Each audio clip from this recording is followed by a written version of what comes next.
ಬೆಳಗಾವಿ ಜಿಲ್ಲೆಯ ಸವದತ್ತಿ ತಾಲೂಕಿನಲ್ಲಿ ಕರ್ನಾಟಕ ರಾಜ್ಯ ಅಗ್ನಿಶಾಮಕ ಮತ್ತು ತುರ್ತು ಸೇವೆಗಳು ಹಾಗೂ ಅಗ್ನಿಶಾಮಕ ಠಾಣೆ ಸವದತ್ತಿ ವತಿಯಿಂದ ಅಗ್ನಿಶಾಮಕ ಸೇವಾ ಸಪ್ತಾಹ ಕಾರ್ಯಕ್ರಮ ನಡೆಸಲಾಯಿತು.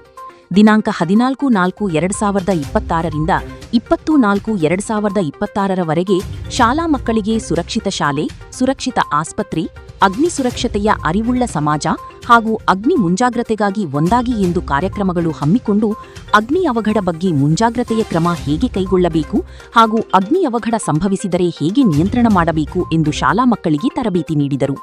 ಈ ಕಾರ್ಯಕ್ರಮದಲ್ಲಿ ಅಗ್ನಿಶಾಮಕ ಠಾಣೆ ಅಧಿಕಾರಿಗಳಾದ ಮಹಾಂತಯ್ಯ ಗೋಕಾಕ್, ಉಮೇಶ್ ಅಂಗಡಿ ಮತ್ತು ಚಾಲಕರಾದ ಆಂಜನೇಯ ಏನಗಿಮಠ, ಸಿಬ್ಬಂದಿಗಳಾದ ಹನುಮಂತ್ ಬಗನಾಳ್, ವಿಠ್ಠಲ್ ಗುಡೇನ್ನವರ್, ವಿಠ್ಠಲ್ ಕಾಡಪ್ಪನವರ್, ಶ್ರೀಕಾಂತ್ ಬಂಡಿವಡ್ಡರ್, ಶ್ರೀಶೈಲ್ ಕುದರಿ ಮುಂತಾದವರು ಉಪಸ್ಥಿತರಿದ್ದರು. ಕಾಶಿಂಸಾಬ್ ಜಂಗ್ಲಿ ನಾಯ್ಕರ್, ಕರಾಳ ಸತ್ಯ ನ್ಯೂಸ್, ಸವದತ್ತಿ.